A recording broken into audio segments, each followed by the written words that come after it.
Greetings from Wells.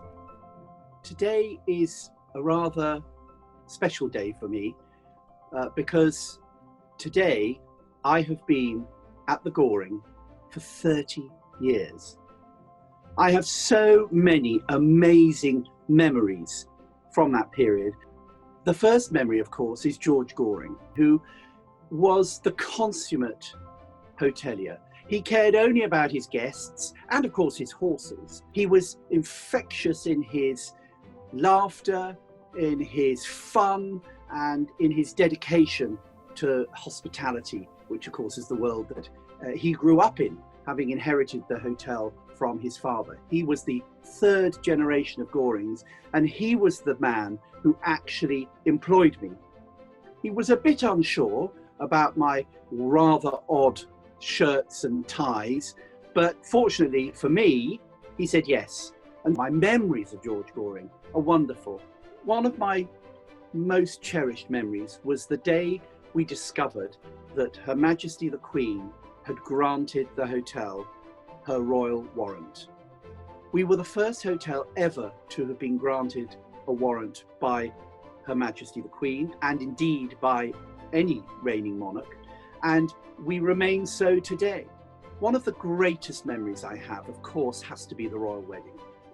Back in 2011, we had been asked to help in a very, very small way in this incredible occasion, that for the first time ever, a royal bride would leave a London hotel to head towards Westminster Abbey to marry her prince. I was able to attend the wedding, which was the most amazing service. It was the most exciting, spine-chilling weekend any hotelier could ever expect to enjoy. I've also been fortunate enough to go to the state opening of Parliament and watch as the monarch processed down the gallery towards the House of Lords.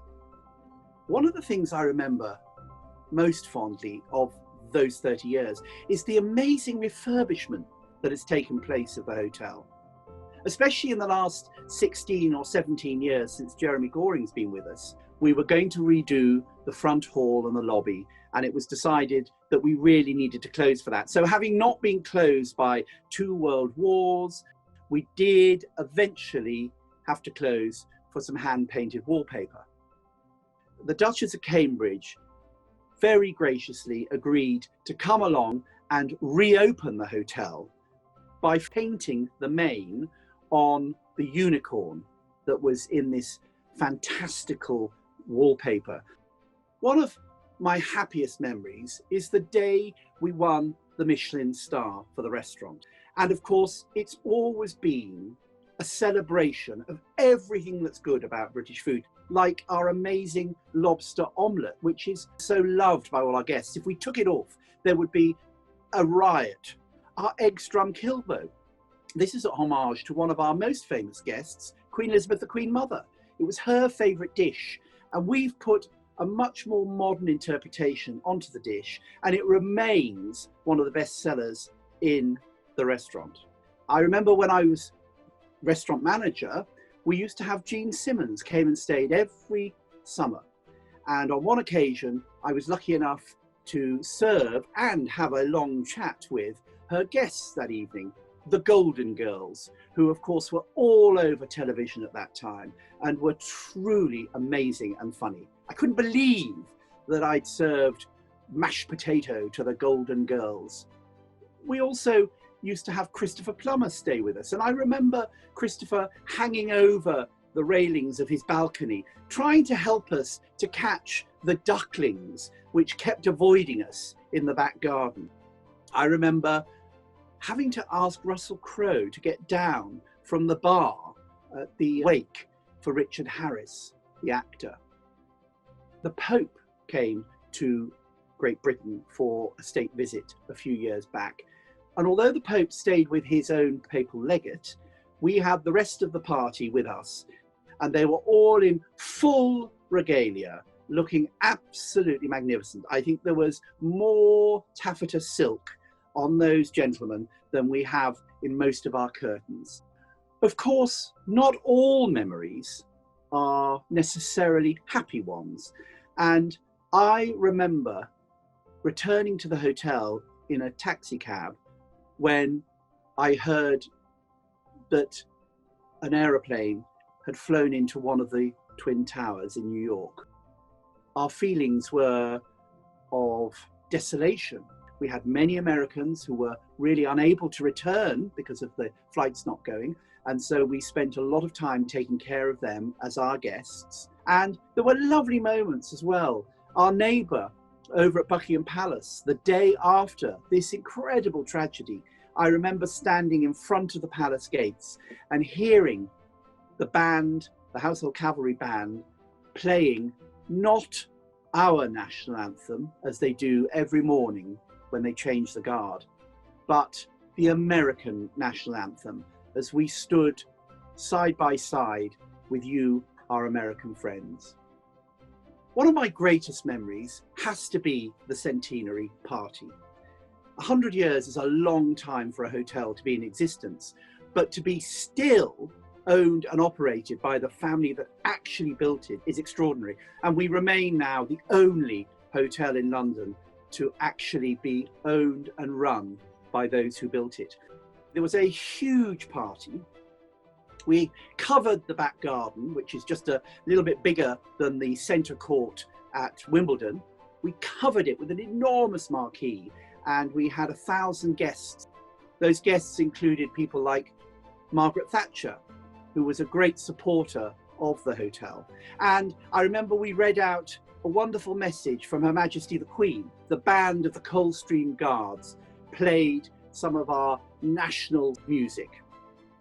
George Goring retired 16 years ago and handed over the reins of this incredible hotel to his son, Jeremy. And I know many of you know Jeremy very well. And all I can say is it's been an amazing journey over the last 16 years with Jeremy. He is so full of passion for hospitality and for our guests. And his dedication to the refurbishment of the hotel, to the investment in our product, and his love of our greatest asset, which is, of course, the staff who create the dreams and the magic for your guests. He has been so kind and so generous to all of them over that period of time. And his generosity's gone further.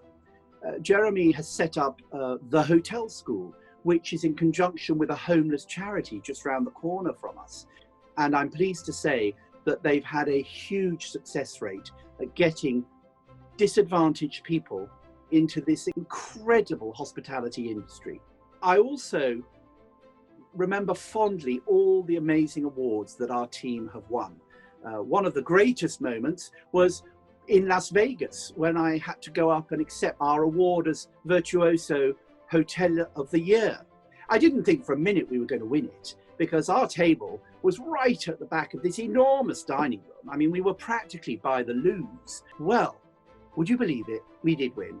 And I had to walk up from the very back of this enormous room. I mean, they had to play the music twice in order to get me to the stage. But what a wonderful moment that was. 30 years is a long time for someone to stay in the hospitality industry in one hotel. And I have never, ever regretted my decision to do that. I love the hotel. I love the people who work in it. I love the family who created it and have lovingly run it ever since. And I love all the amazing guests that we get. We're so lucky. Some hotels get some pretty ghastly guests, but I'm glad to say we don't. And also a big thank you to you for the guests that you've sent us over that period. Thank you for your support of the Goring, and therefore your support for me. It's been an incredible 30 years. And I suppose I'm going to say, here's to the next 30 years, maybe not quite 30. So as we would say over here in Britain, bottoms up. Let the celebrations begin.